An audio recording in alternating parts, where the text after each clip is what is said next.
Even the joke of a prophet is a prophecy. Do you know how powerful you are? If saying it jokingly will not stop it from happening, how much more when you say it intentionally? There is no situation that you can't change with your words.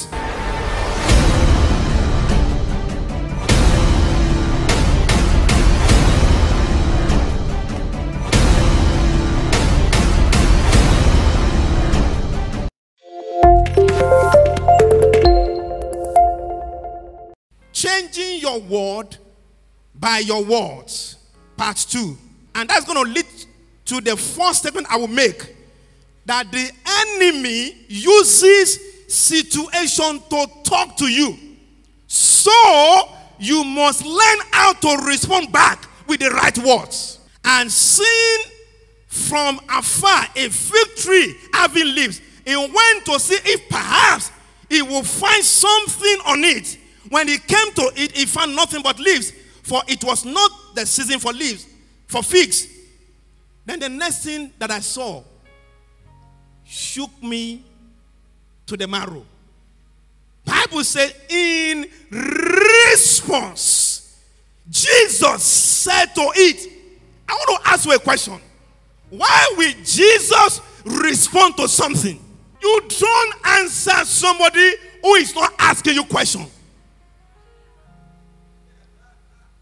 So the matter is not just about fruit. The matter is about conversation versus conversation. Now the question is, what did Jesus respond to? What question was asked that necessitated Jesus to answer the question? From the answer we will know. He said, let no man eat fruit from you forever. So, I believe that what that tree was saying, or what the enemy was saying through the tree, was for the fact that I will give you no fruit. You can't have any fruit from me. And the devil would have taken over. You called yourself the Son of Man. You called yourself Messiah. You can't even get a fruit from a tree. And you will die in hunger. Hallelujah. I am glad that this tree is dealing with you the same thing, in the same way that the tree dealt with the first Adam. Somebody didn't just cut that.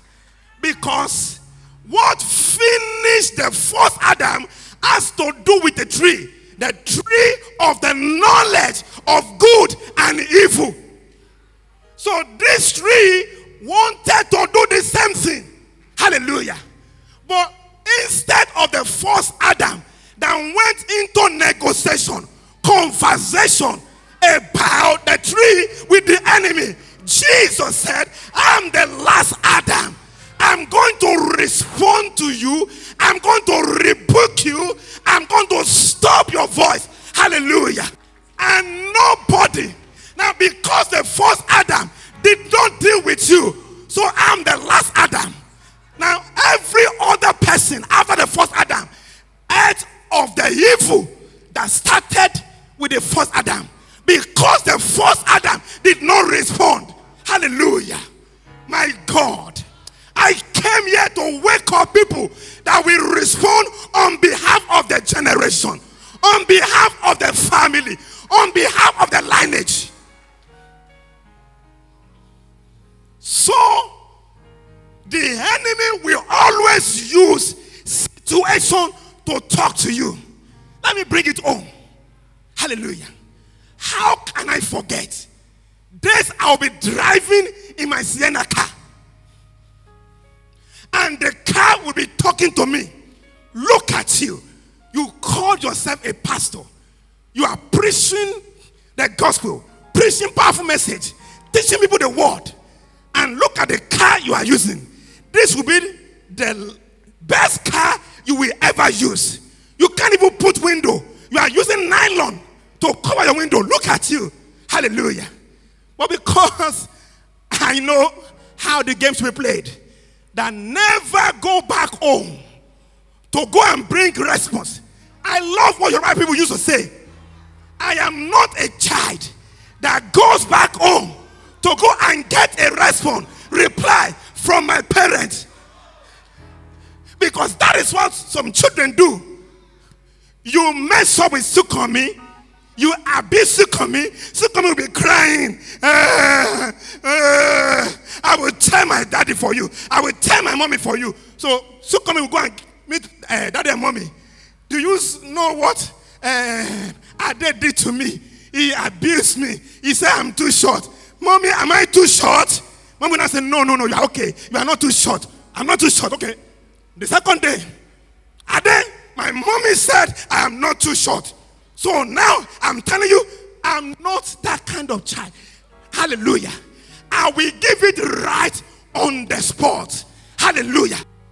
Because it is dangerous for the enemy to be using situation to talk to you and you can't respond. I decree and declare, every negative voice speaking against you, be silenced in the name of Jesus.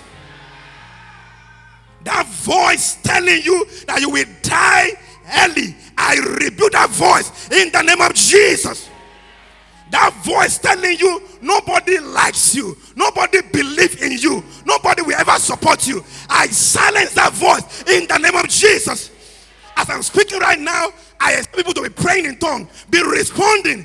It's one thing for me to respond on your behalf. It's another thing for you to respond by yourself. What has the enemy been telling you with your look?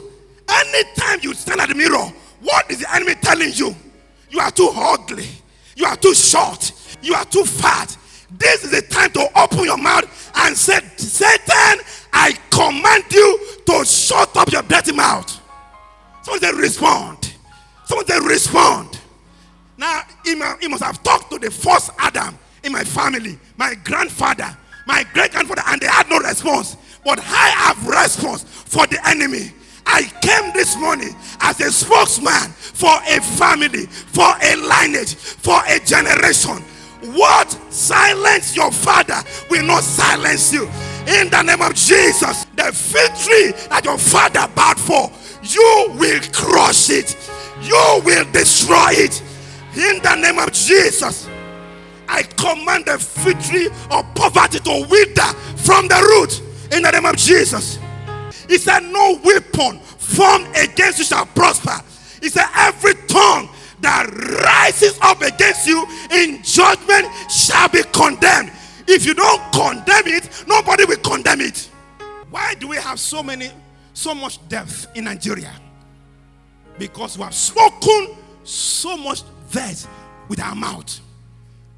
This country is heading nowhere. Nothing works in this country. You can't get anything done in this country if you don't know somebody. Everything in this country is dry. Everywhere is dry. Nothing is working. Nothing is moving. Hallelujah. And when people are saying it, they are saying it with so much audacity. Hallelujah. You can never get life out of what you speak that into. I will never join anybody to say that nonsense. Nigeria is the poverty capital of the world. By whose report? Because he said, whose report will you believe? That means there are several reports. There are reports from CNN. There are reports from World Bank. There are reports from National Bureau of Statistics. So the question is, which report will you believe? Hallelujah. And it is a report you believe that you will repeat. And it is a report you repeat that you will experience. It's so serious. Some of us, we are so conscious of it, such that people will meet me a queue, ATM queue, and ask me, who is the last person here? And I will respond. Someone say respond. If you don't take anything from this service, take that word, respond. Never again will anything negative will be said around you and you will allow it to just pass. No. No. So I will respond that on this queue, I'm the next in line. Nobody is behind me. If that answers your question, fine. If it does not, that's your problem. Hallelujah.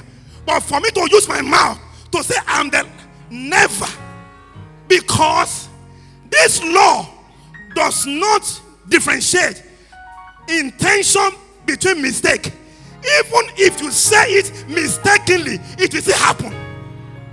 It's a law. You don't fall from 5-story building mistakenly and you don't expect gravity to take effect on you. Gravity will not say, oh, this guy just fell mistakenly. It was not his fault, so let me just allow him to hang. You fall either intentionally or mistakenly. Gravity will take its course. So it's the same thing. You say it either mistakenly or jokingly or sympathetically, the law will take effect. That's why even the joke of a prophet is a prophecy. Do you know how powerful you are? If saying it jokingly will not stop it from happening, how much more when you say it intentionally? There is no situation that you can't change with your words. God in Genesis saw the world he created. It has been disorganized, scattered. It was called Bohu Tohu, without form and void. Hallelujah. Instead of God saying, who did this to me? Who disorganized the world I created? What did God do? God said, I will not speak situation.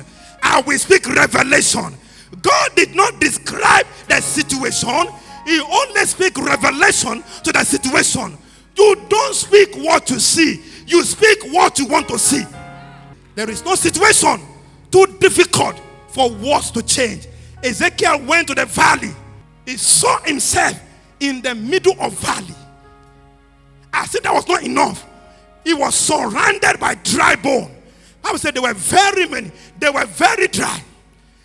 At the left, dry bones.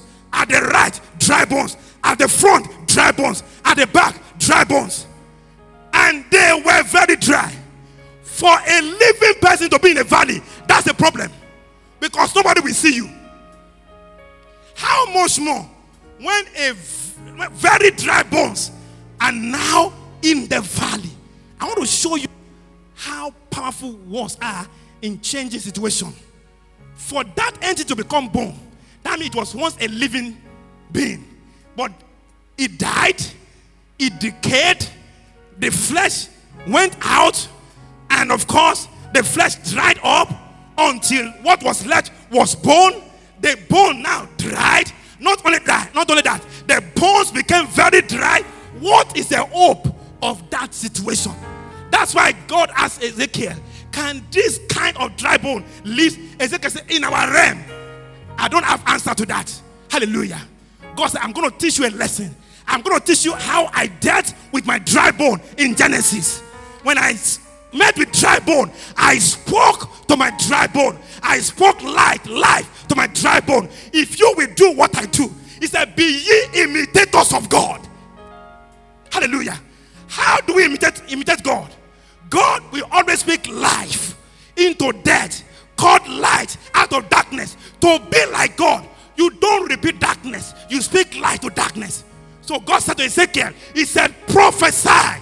And as Ezekiel prophesied, the very dry bone were reversed, were changed, were transformed to a great mighty army. I have said that to say this, that your dry finance can be reversed. Your dry womb can come alive with the power of your word. Now, the best way to change things is to speak the right words over them. That's the best way. You can, and anybody can do this for God's sake. He said, whosoever shall say, hallelujah, whether you are black, you are white, whether you are rich or poor, if you can say, let me ask you a question. What does it cost you to say? Does it cost you anything to say? I would rather say I not have than to keep quiet and still not have. After all, I've not lost anything. And there is no way you can say I not have. Why? Because Bible says you shall have whatsoever you say. Hallelujah. He said, whosoever shall say to this mountain, be thou removed, be thou cast into the sea, and will not doubt in his heart, but shall believe what he says. He said, he shall have. The right attitude is that when I say it, I consider it done. Hallelujah. Because this is revelation. Why was the tree still standing? Why were the leaves still there? Why were the branches still there? Because when you speak a word, the word always goes to the root of the situation, not to the leaves of the situation. Malaria is the root, but temperature is the fruit. So when you speak and temperature is rising or remain the same, don't bother. That is the fruit, the leaves. Hallelujah. If it happened in the root, it will happen in the fruit. I speak to the root of your marriage. Whatever is causing pain, I command to die from the root in the name of Jesus. This is the Transforming Church International. One church making global impact.